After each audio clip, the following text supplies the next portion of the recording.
The year was 1926 in Washington, D.C. What has been referred to as the weirdest auction sale to ever take place took place. 150,000 patented models of old inventions were declared obsolete. So they had placed those obsolete inventions on the auction block, and they were being auctioned off at public auction. The onlookers and the prospective buyers must have been chuckling as item after item the auctioneer would lift up the item to be bid upon. One of those was a bed bug buster. Don't know what a bed bug buster is, but I guess it best busts bed bugs. Say that real fast 3 times. Another was an illuminated cat. It was designed to scare mice away. Another one was a device to prevent snoring. Know some of those. Some people that could use one of those. And then I like this one, an adjustable pulpit. One that could be raised or lowered according to the height of the preacher. Now, needless to say, this auction of 150,000 models represented probably 150,000 laughs. People were laughing at all those things. But as I read that, I look at something a little bit deeper. I dig into that just a little bit more intensely. See, when I look at 150,000 patents that have become obsolete, I think about 150,000 broken dreams. I think about a mountain of disappointments. Obviously, someone worked hard to create something only to see it fizzle out. Well, you might be one of those thinking today, we don't really need to be talking about disappointments and broken dreams. This is the Christmas season. We need to be jolly. We need to be uplifting. And certainly I agree with that. But I also have to agree that it's not jolly for everybody. You see, we've got people, there's people right here in this room, certainly within the sound of my voice, that have lost loved ones. And this will not be a jolly time of the year. This may very well be one of the loneliest times of the year for them. And in a world that glorifies materialism, those that may be struggling financially may feel a little sense of disappointment. Now, in our text this morning, we're going to look at John the Baptist. And we're going to see that he knew a little something about disappointments. When Jesus had finished instructing his 12 disciples, he went on from there to teach and preach in their cities. Now when John, this is John the Baptist, heard in prison about the deeds of this Messiah, he sent word by his disciples. And he said to them, are you the one who is to come? Or do we need to look for another? And Jesus answered, you go and tell John. You tell John what you have been hearing and what you have been seeing. The blind receive their sight, and the lame are able to walk. The lepers are cleansed, and the deaf are able to hear. The dead are raised up, and the poor have good news. The good news preached to them. And blessed is the one who is not offended by me. May God add his blessings to the reading, the proclamation, the understanding of his holy and blessed word. John the Baptist is now in prison. And he's looking for a sign. He's looking for a sign that this long-awaited Messiah has actually arrived. Now, John the Baptist is referred to as the forerunner of Jesus Christ, the forerunner of the good news, the forerunner of the New Testament. He first proclaimed his coming. The Messiah is coming. But a lot has happened from where we were last week when we were talking about John the Baptist preaching and baptizing people in the wilderness. From that point to where we are today, he's been thrown in prison. He's downcast. He's disappointed. Things are not happening the way he thought they would unfold.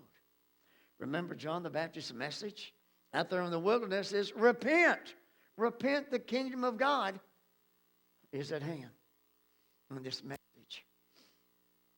message burned in his soul. There was so much zeal and so much fervor about his preaching about this coming Messiah.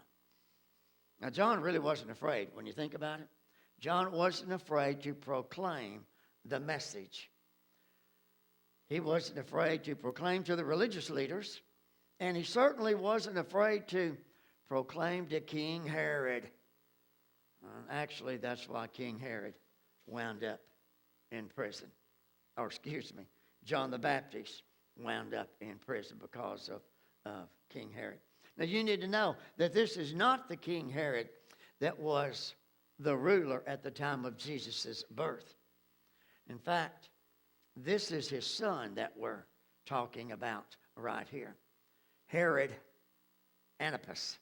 Now, Herod Antipas, you think his dad was bad? He was much worse. Let me give you a couple of indicators. He seduced his own brother's wife and married her, but not until he killed his own brother. That's just one of many things I could go down on a list of things that he did. The nation was in shock. John the Baptist had condemned the king's behavior, and because of that, he found himself in prison. Now, while in prison, John realizes that his career as a prophet and even his life may soon be over. But there's one thing John the Baptist wanted to know. He wanted to know before his head was chopped off and put on a platter. And at this point in time, probably didn't know that was the way he was going to go. But he wanted to know. He wanted to know beyond any shadow of a doubt that this Messiah that he was proclaiming out there in the wilderness was indeed the Messiah, the true Messiah. Now, when I think about that, I'll be honest with you, I really can't blame John the Baptist. You know, a lot of times with the people that I'm talking about, particularly the characters from the Old Testament or the New Testament, I like to put myself in their shoes. I like to see what must have been going on in their mind when this was going on. I try to think about John the Baptist. They're in their prison cell, having already proclaimed the good news, proclaiming that this is indeed the Messiah. After all, he had given up just about everything he had. And in just a short time was going to be giving up his own life. He wanted to know, have all that I've done been in vain? Is it to no avail? And has it been just a waste of my time, waste of my energy, waste of my resources? Has it been some dream or some illusion out there? You see, in the wilderness, I'm convinced John the Baptist believed that Jesus was that long-awaited Messiah. But as death was staring him in the face, he was beginning to doubt. He wanted to know for sure that this is indeed the true Messiah. So what does he do? According to the scripture that we just read, he sent out his followers to find where Jesus was, to go to him. And they asked him, Are you the one who is to come, or should we wait on another? Is there another Messiah? In other words, are you the imposter? You know, that we put all of our faith and trust in? And in reality, you're right, not the real one. We just need to know, are you the true Messiah? And if not, then how long do we need to wait for the true one to come? As I look at the life of John the Baptist and where he was so disappointed. He was so disheartened. He was in a predicament that in all likelihood, he wasn't going to come out alive. Things were just not working out the way he had expected. Things were not happening the way he had hoped or even in his mind anticipated. Remember that country song? I was going to look it up, but I never did. I think it's by Merle Haggard. If we can make it through December, everything will be fine. Remember that song? Well, I've sung that song a time or two. We probably all have. If I can just make it through December, all the things that's going on right now. See, I see John the Baptist as being in his December. If I can just make it through this, well, then maybe I can get out alive. If I can just make it through. But see, he's hurting here. He's hurting emotionally. He's hurting physically. And disappointment had certainly gripped his life. So John the Baptist, and I might add, it wasn't just John the Baptist. His followers were feeling the same way. They were very disappointed. I want us to look real briefly at some reasons I believe these followers were disappointed, along with John the Baptist. You see, John the Baptist had different expectations of what the Messiah would do. You see, he had in his mind, along with the others, what this Messiah would do. And he was really a product of his own time.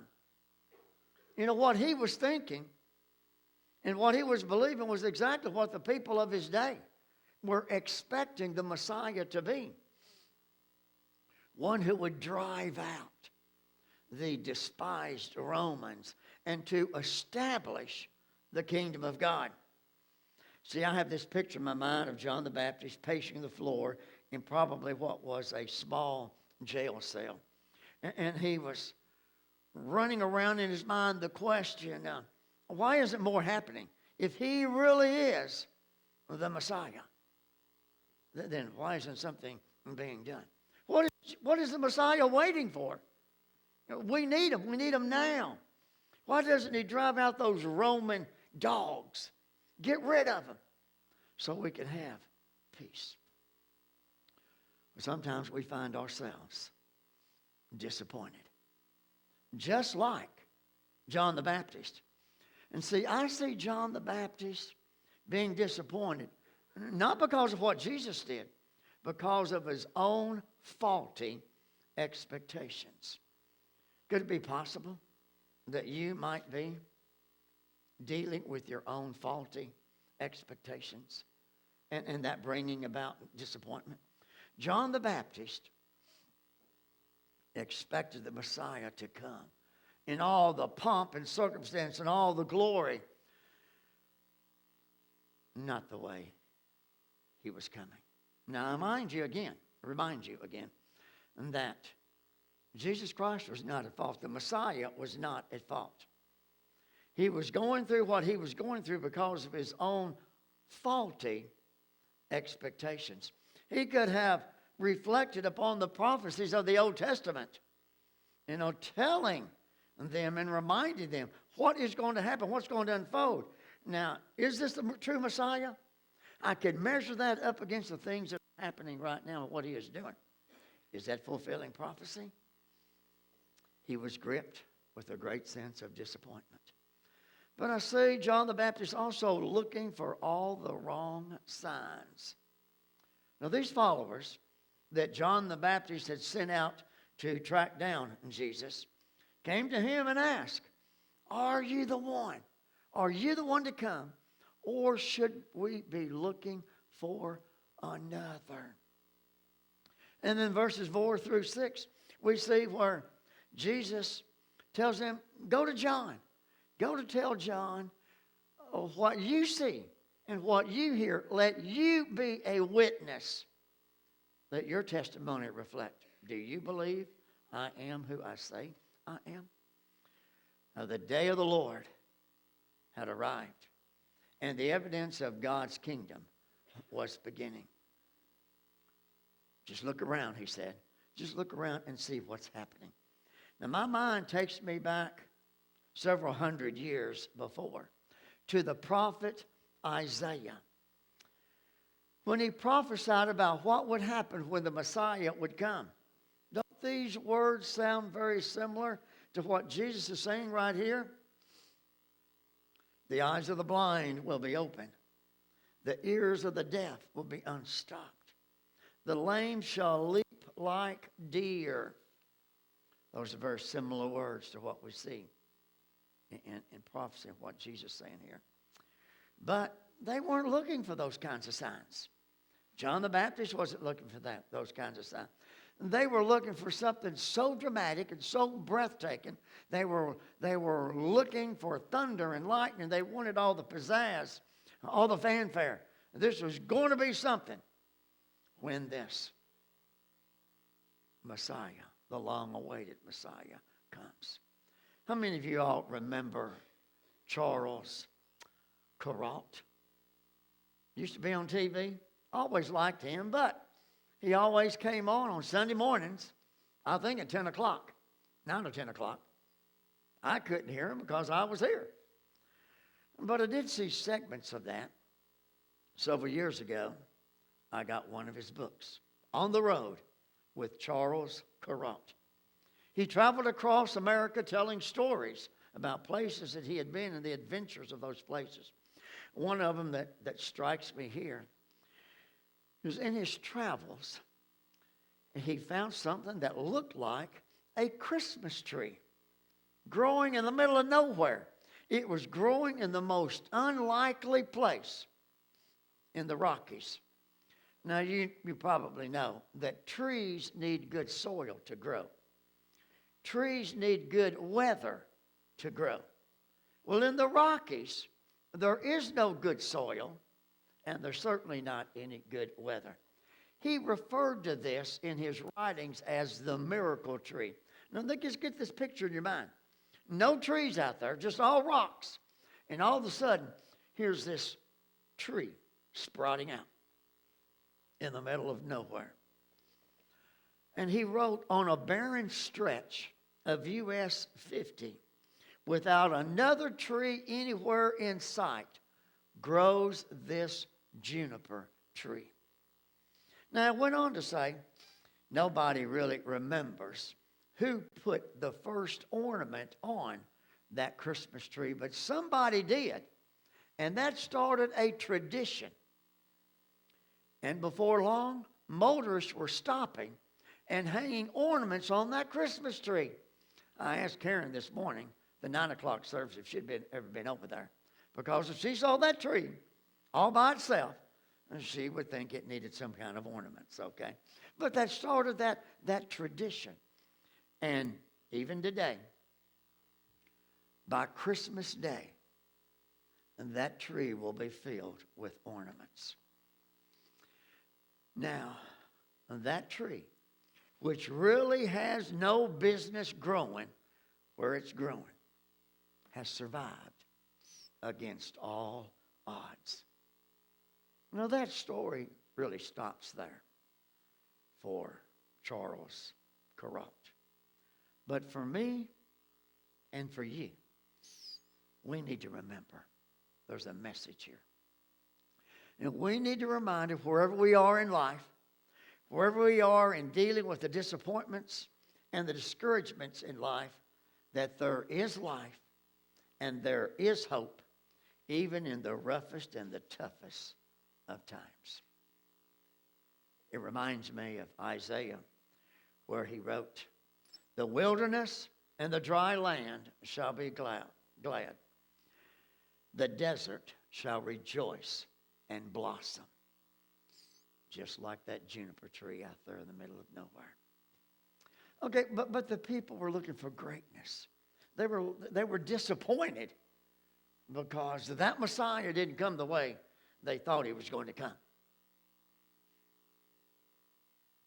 But that wasn't God's way. See, their way was not God's way. God so often chooses to work in little, insignificant ways. For example, in a manger, in a far out distant place, God chose to work. God chooses to work in places like a carpenter's shop. God was at work then. God chooses to work even with 2 pieces of wood and 3 nails across. See, God was at work from that very beginning to there. That's really not where it all began, and that's really not where it all ends.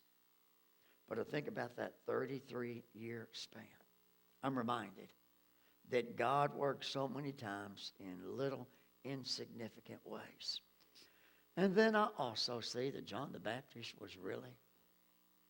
he was disappointed because he didn't give God time. He didn't give God time. That may be a problem with us. We just don't give God time. We want what we want, and we want it right now. We are such an impatient society. I deal with people all the time. There's a lot of impatient people out there. Go shopping, go to the bank, stand in line, and you'll see how impatient people want it. They want it right now. And we can understand where John the Baptist was in his thinking. But I've come to realize that God takes his own time. He does it in his own timing. After all, he's been working on this world for longer than I can ever begin to imagine. But his purpose is just as sure, and his plan is just as unstoppable. God doesn't always work according to our schedule. God doesn't always work according to our own timetable. God may not appear to be working at all in some people's lives, but he is behind the scene. Mark it down. Just wait. Wait upon the Lord, and you'll see how God is working. John the Baptist's timetable, his followers' timetable, our timetable, most often is not the same timetable that God works on. But God is at work. So, let me ask you a personal question. So bring it home to you and I. How about you? Do you find yourself dealing with disappointments? Is your life filled with one disappointment after another? Is your life filled with disappointments because of unrealistic expectations? Are we looking in all the wrong places for happiness and joy? And maybe the most important question is, have we learned to wait on the Lord? See, we take John the Baptist. I like John the Baptist. He teaches me a lot. Teaches me a lot about my life. Teaches me a lot about disappointments in life and looking for all the wrong signs. And he even teaches us about being patient. Being patient and waiting on God. Let me close out with this story. Kindergarten teacher had lined up 4 of her little students dressed as angels. And they all had cardboard letters that spelt the word star. S-T-A-R. And that was supposed to be the closing part of that Christmas pageant. But they got in reverse. And the people in the audience were laughing and giggling. See, they got in reverse. And the word before the people was rats. R-A-T-S. S-T-A-R spelled backward. But you know, I've come to realize there's That's what happens in life when we get our priorities out of place. It's just a lot like rats. Can't make any sense. Can't make any design. Can't understand anything. Life is just going in so many different directions, scattering. But when we've got the promise of that star, and what that star represents, the presence of Jesus Christ in our lives, life can